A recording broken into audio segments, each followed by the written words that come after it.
For example, some of the laws that he brought in. So, for example, women reservation in panchayats. He brought it. OBC को OBC और EBC में bifurcate करना so that, reservation का benefit सबको भी. He did it.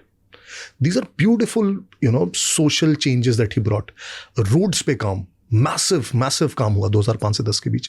Electricity पे massive काम हुआ, हर गांव तक बिजली पहुंची. उसके पहले 50% गांव में बिजली नहीं थी बिहार में. तो उसका भी असर आता है. So it's not 1 or 0. Social collision is important, कोई नहीं कह रहा कि इंपॉर्टेंट नहीं है, लेकिन उसके साथ साथ आप विकास पे भी तो काम कर सकते हैं ना. 5 साल बैठ कर सोशल कोलिशन थोड़ी बनाते रहना है आपको. वो बनाइएगा जब इलेक्शन आएगा. इलेक्शंस के समय उस हिसाब से आप सोचिएगा. तो बाइनरी नहीं है दोनों आपस में. ओके, आपने आपकी बुक में ये बोला है, आपकी बुक के अकॉर्डिंग, कि जो ये फेज था 2005 तक, इस फेज में बिहार कश्मीर से कम नहीं था. ये क्यों बोला है? Why this statement? Yes, and I say this very responsibly. मैं इनफैक्ट 2018 में श्रीनगर गया था घूमने, और वहाँ पे डल लेक के बीच में ना एक बहुत सुंदर सा कैफ़े और बुक स्टोर है डल झील के बीच में. तो I like to read and write a lot, तो मैं उस बुक स्टोर में भी गया, और वहाँ पे कम से कम नहीं तो कश्मीर पे ना 150-200 किताबें होंगी सिर्फ कश्मीर पे, right. And I started browsing. मैंने देखा उसमें एक बहुत सुंदर सी लाइन थी एक बुक में. Said tragedies make for the best stories and there is no bigger tragedy of our generation than Kashmir, right. It's beautiful line. लेकिन उसके बाद फिर मैंने सोचना शुरू किया. अब देखो कंपैरिजन मैंने क्यों किया. कश्मीर में जो कश्मीरी पंडितों के साथ होना शुरू हुआ 1990 से शुरू हुआ. बिहार में जो सोशल चेंज है 1990 में आया. कश्मीर में आप जो नंबर्स देखेंगे एकदम pure numbers. I don't like to compare deaths, लेकिन there is no better metric to say Kashmiri पंडितों की हत्या में उसमें अलग अलग नंबर्स हैं, लेकिन कहीं 100, 200, 500 इस तरह की हत्याओं का जिक्र है. जो लोगों का वहाँ से पलायन हुआ वो करीब 80-90 हज़ार कश्मीरी पंडितों का पलायन हुआ. आप बिहार में सेम पीरियड देखेंगे, अगर बिहार में 1990 के दशक में 59 नरसंहार हुए, 59 मैसेकर्स, जातीय हिंसा, 600 लोग मारे गए. जो बिहार से पलायन हुआ है उन 10 सालों में इन मिलियंस. जो 1991 में, and I quote this number in my book, 91 में माइग्रेशन रेट था बिहार का, और 2001 में 1991 से 3 गुना हो गया था माइग्रेशन बिहार से 2001 तक, right. And this was not just कि वो रोटी कमाने जा रहे हैं बाहर. It was law and order issue. लोग भाग रहे थे. कोई अपने बच्चे को बिहार में रहने देना नहीं चाहता था, राइट. कोई पढ़ा लिखा व्यक्ति नहीं रहना चाहता था. Second, why it is more problematic. Kashmir तो एक मिलिटेंट ऑर्गेनाइजेशन है, ठीक है, JKLF जिसने किया ये, राइट. बिहार में इट वाज समथिंग जो स्टेट अपनी नाक के नीचे होने दे रही थी. देवर माओइस्ट, देवर प्राइवेट कास्ट मिलिशियाज. वो एक गांव में जाके रात में घेर के उसके सारे मेल फोक्स को साफ कर दे रहे थे. फिर ये उसके गांव में जाके यही कर रहे थे. इनके 10 सालों तक चलते रहा. It was worse, I would say, because the state could have stopped it. वहाँ पे वो तो बॉर्डर पार से आ रहे हैं. There's lot of challenges. यहाँ पे कौन सा चैलेंज था? यहाँ पे स्टेट had इनफैक्ट मैं बोलूँगा स्टेट का सपोर्ट था उनको complicit. लोगों ने जो ट्रेजेडी क्रिएट करी that was bigger than Kashmir. Kashmir में एक्सटर्नल लोग ट्रेजेडी क्रिएट कर रहे थे, and that's why you compared Kashmir and Bihar together. So I'm saying even if you compare numbers in terms of death, migration, उसके कारण जो devastation हुआ स्टेट का, every way, I think. So I am not comparing it to say कि कश्मीर का दर्द कम है, but I am saying the attention which Kashmir has garnered, उस kind of attention I am pain to see कि बिहार को कभी it is never talked about. आधे से ज़्यादा लोग जानते नहीं कि ऐसा कुछ हुआ है. The kind of pain that we have seen, right. People don't talk about it. They don't know. They don't empathize. वो बस ऐसे हंस के छोड़ देते हैं. बिहार में तो ऐसे किडनैप कर लेते हैं, जैसे कौन सा मजाक की बात चल रही है. Why do you think Bihar पे ज़्यादा अटेंशन नहीं दिया जाता है? इतनी ज़्यादा स्पॉटलाइट नहीं है, इतनी बातें नहीं होती, इतने ज़्यादा नेशनल लेवल पे कोई मुद्दा नहीं बना जाता कि वहाँ पे डेवलपमेंट होना चाहिए, ग्रोथ होना चाहिए, जबकि वो one of the most populated state है इन द कंट्री. कि वहाँ पे लोग बहुत ज़्यादा हैं, वहाँ पे मिनरल्स बहुत ज़्यादा हैं, तो वहाँ पे बेनिफिट्स भी बहुत होंगे, उसके बाद भी उसके बारे में कोई बात नहीं होती. वहाँ पे क्या क्राइम हो रहा है उसके बारे में नेशनल लेवल पे बात नहीं होती, वहाँ पे क्या डेवलपमेंट हो रहा है उस पर नेशनल लेवल पे बात नहीं होती। बात अब होती है मेरे ख्याल से। And see what happens is, जो 1990 से 2005 था, और इसमें बहुत इंपॉर्टेंट जो हम लोग पहले बात कर रहे थे कि मीडिया और जो इंटेलिजेंशिया है वो क्या नैरेटिव सेट कर रही है, वो बहुत इंपॉर्टेंट है। तो मेरे ख्याल से एक जो सबसे बड़ा डिससर्विस मीडिया और इंटेलिजेंशिया ने किया है वो 1990 से 2005 के पीरियड को सोशल रिवॉल्यूशन बता के किया है कि वो तो क्रांति का पीरियड था, सामाजिक क्रांति आ रही थी उस समय। ये कौन सी सामाजिक क्रांति है जिसमें कोई भी बेहतर नहीं हो रहा है? वो सामाजिक क्रांति कैसे हो सकती है? तो वो जो कारण है मेरे ख्याल से, उसके कारण जो शायद पेन है जो निकल के आना चाहिए था और जिन चीज़ों पे ज़्यादा बात होनी चाहिए थी बात नहीं, उस पर बात नहीं हुई। बस ऐसे देखा जाने लगा कि अच्छा सामाजिक क्रांति का पीरियड था तो थोड़ा बहुत तो नुकसान होना ही होना है, तो ये थोड़ा सा उसका कोलैटरल डैमेज है।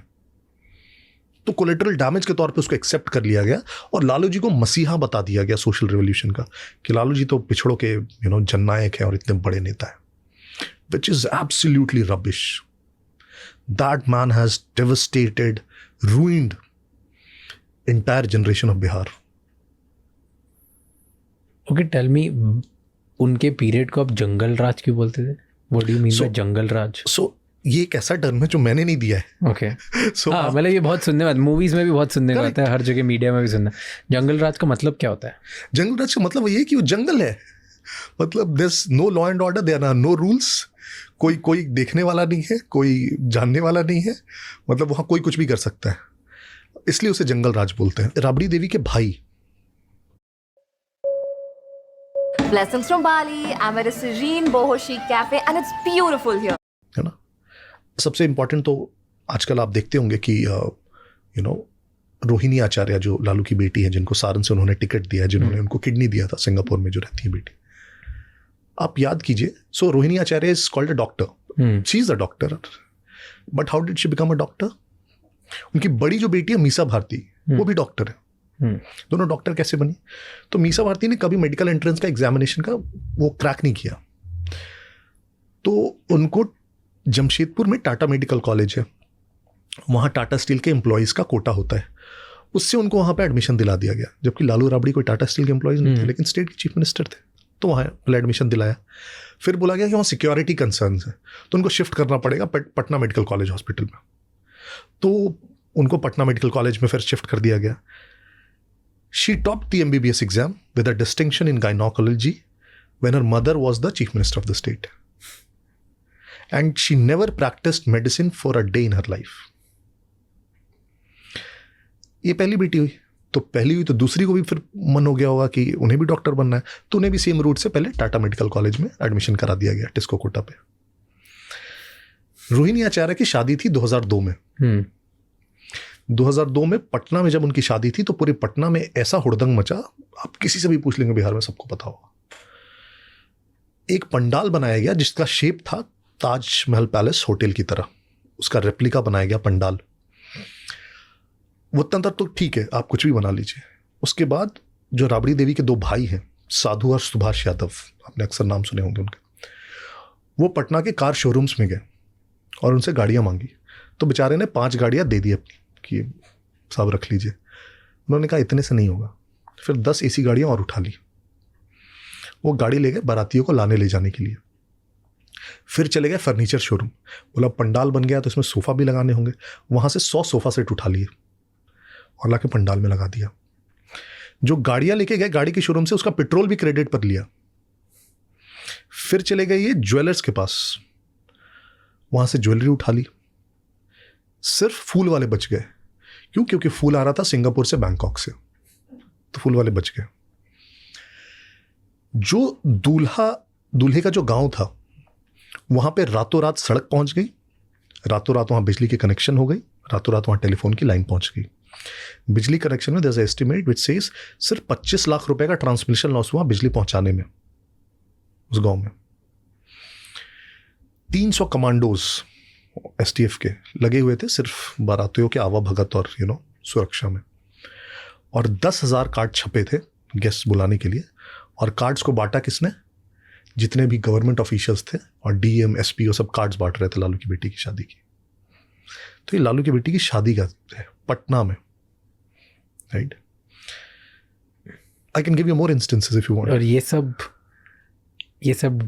पब्लिक रिकॉर्ड है, डॉक्यूमेंटेड, ये This is- रियल है कि you're telling me based on That's what I'm saying. your opinions or what you have observed maybe? That's what I'm saying. Instances ऐसे हैं जो विश्वास नहीं कर पाएंगे आप, लेकिन इतने सच हैं जिसमें कोई रिफ्यूट नहीं कर सकता है। लालू रिफ्यूट नहीं कर सकते, बाकी लोग तो छोड़ दे। Give me more incident, like give me one more incidence. I want to know more what I'll give you exactly a very serious one. So this is again very famous. There was a guy called Gautam, London-based doctor का बेटा, aspiring politician, came back to Bihar. उसने RJD का youth wing join किया। साधु यादव उसका so called दोस्त, mentor, जो भी youth wing में। दिस गर्ल कॉल्ड शिल्पी जैन, एक पटना के बहुत बड़े क्लोथ मर्चेंट की बेटी, उज्जवल जैन की बेटी, miss Patna title winner. Both were in a relationship allegedly, right. एक दिन एक गराज में, लॉक्ड गराज में, कार में दोनों की डेड सेमी न्यूड बॉडीज मिली। और जो गराज था वो जिस घर के बगल में था, वो घर था 12 फ्रेजर रोड पटना। वो घर था साधु यादव का, राबड़ी देवी का भाई। तो ये जैसी खबर फैली, पुलिस आई, ताती उसके पहले साधु यादव के सारे सपोर्टर्स आ गए। वो बहुत हल्ला हंगामा हुआ। उस कार को जिसको शायद टो करके ले जाना चाहिए था एविडेंस बचाने के लिए, फटाफट बॉडीज को हटाया गया। उस कार को ड्राइव करके कांस्टेबल ले गया, फिंगरप्रिंट सारे हट गए। आपाधापी में बोल दिया गया सुसाइड है। जो गौतम की बॉडी थी उसको तुरंत बिना उसकी फैमिली के परमिशन के क्रिमेट कर दिया गया। पहले सुसाइड बोला, फिर बोला नहीं पॉइजनिंग है, राइट। बहुत जब हल्ला हंगामा मचा इस पे, तो केस को सीबीआई को ट्रांसफर किया गया। सीबीआई ने जब ऑटोप्सी रिपोर्ट आई शिल्पी जैन की, multiple people had raped her before her death. CBI ने साधु यादव से डीएनए सैंपल मांगा। Sadhu Yadav refused. He refused to give the DNA sample to CBI? To CBI. Can they refuse? Can somebody refuse? He refused. But can you refuse? You can't, right? Yes. No, so you can't. So what next then? जो police का entire, police is under the state government, क्या कर लोगे उसका? Refused. Case got closed as a suicide. Shilpi Jain का जो brother था Prashant Jain kept pursuing it. कुछ सालों के बाद प्रशांत जैन को एक दिन एब्डक्ट कर लिया जाता है, किडनैप। बहुत हल्ला हंगामा हो, तो 12 दिन के बाद उसे छोड़ा गया। बहुत ऑब्वियस था किसने किडनैप किया था। He was pursuing the case because 12 दिन के बाद छोड़ दिया गया। फिर he stop pursuing the case and the case got closed. This again is again you can just make a normal Google search and there are stories. एक बहुत detailed story है that I have not quoted in the book because it was not there was not primary sources to it. It says how and what happened actually on that day. Go ahead, tell me. कहा जाता है कि शिल्पी Jain college जा रही थी और एक car से साधु यादव के कुछ जो भी दोस्त उसके चेले